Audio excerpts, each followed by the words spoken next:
जनक के आशीर्वाद सेरेमनी में भी काफी तमाशा होता है और अनी के लाए हुए ज्वेलरी और कपड़ों को लेकर तो पूरा बवाल मचता है। यहाँ पर जनक को खूब खरी खोटी सुनाई जाती है।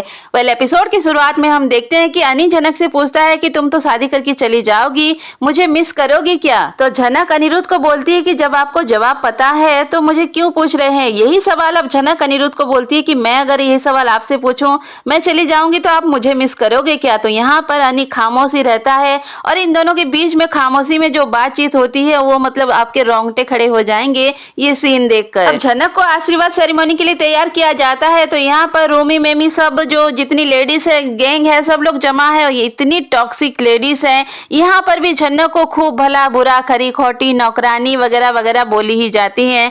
अर्शी की माँ बोलती है कि देखो इसकी माँ हमारे घर पर नौकरानी थी और ये तुम्हारे ससुराल में नौकरानी है। लेकिन जनक भी मुंह तोड़ जवाब देती है सृष्टि को और बोलती है कि मैं तो एक नौकरानी हूँ, लेकिन नौकरानी के लिए आपको इतने पैसे खर्च करने की कोई जरूरत नहीं थी। मेरे लिए इतनी महंगी ज्वेलरी आप क्यों लेकर आए? आपकी ज्वेलरी तो मैं पहनूंगी नहीं। अब जो बवाल होता है वो मतलब नेक्स्ट लेवल का होता है। अनी जो जनक ने ज्वेलरी और कपड़े वगैरह उसको रिटर्न कर दिए थे वो लेकर आता है और इनको बोलता है कि ये सब कुछ मैंने जनक के लिए खरीदे हैं और मैं चाहता हूँ कि जनक शादी में मेरे दिए हुए गहने और कपड़े ही पहने। तो अनी के लाए हुए जितने भी ज्वेलरी और कपड़े को देखकर जो बवाल होता है, मतलब अर्शी का जैसे तो आधा खून ही सूख जाता है। अर्शी बोलती है कि तुम इतने महंगे साड़ी लेकर आए हो इस जनक के लिए और इतनी महंगी भी ज्वेलरी लेकर आए हो, मतलब इन औरतों का जैसे आधा प्रॉपर्टी ही अनी ने दे दिया हो जनक को। देखो ये रोमी मेमी भी जनक का मजाक उड़ाते हो, बोलते हैं कि जब तुम ये ज्वेलरी पहनोगी ना तो ऐसे लगेगा कि बंदरिया के गले में हार लटका है। तो अनी और जनक दोनों ही यहाँ पर उन दोनों को सबक सिखाते हो, बोलते हैं कि बंदरिया मैं कैसे लगूंगी ये तो पता नहीं है, लेकिन तुम दोनों की हरकतें जरूर बंदर जैसी है।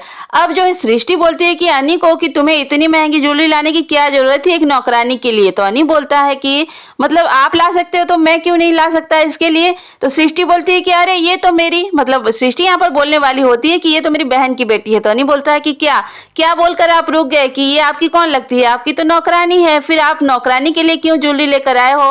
और मैं इसको नौकरानी नहीं मानता, इसीलिए मैंने इसके लिए कपड़े और ज्वेलरी लेकर आए हैं और जनक यही पहनेगी अपनी शादी में। देखो अनी को किसी की बातों से कोई फर्क नहीं पड़ता है, उसको जनक से मतलब है। वो सबके सामने जाकर जनक को बोलता है कि मैं तुमसे रिक्वेस्ट कर रहा हूँ अपनी शादी के जितने भी फंक्शन है उसमें तुम मेरे दिए हुए ज्वेलरी और कपड़े पहनना। अब अनी ने सबके सामने बोला है तो जनक भी अब मना नहीं कर पाती और बोलती है कि ठीक है सर जी, मैं पहन लूंगी आपके दिए हुए कपड़े और गहने।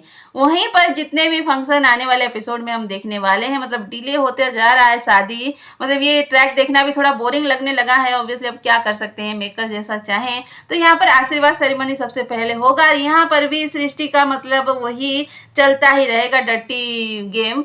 तो यहाँ पर जनक को वो ज्वेलरी देगी और लेकिन फिर भी ताने देगी कि बोलेगी कि देखो क्या हमेशा फटे पुराने कपड़े पहनकर घूमती रहोगी, इसीलिए मैंने तुम्हारे लिए कपड़े और ज्वेलरी लाए हैं, मतलब एहसान जताएगी उसके ऊपर। वह आशीर्वाद सेरेमनी में भी खूब बवाल होगा, मतलब यहाँ पर अनी भी आएगा और उसकी जो अनी की माँ है यहाँ पर जनक को बोलेगी कि देखो अनी तुम्हें लेकर आया था ना, अनी के पाँव छूने के लिए बोलेगी और अनी के पाँव छुएगी जनक और रोएगी। मतलब वो इमोशनली काफी जितना भी उसका अंदर इमोशन है वो सब बाहर निकल आएगा, क्योंकि जनक भी तो नहीं चाहती है शादी करना, लेकिन मजबूर है बेचारी, क्या करेगी। और अनी भी नहीं चाहता है कि जनक की शादी हो, लेकिन ये भी मजबूर है अर्शी के लिए, अब क्या कर सकता है।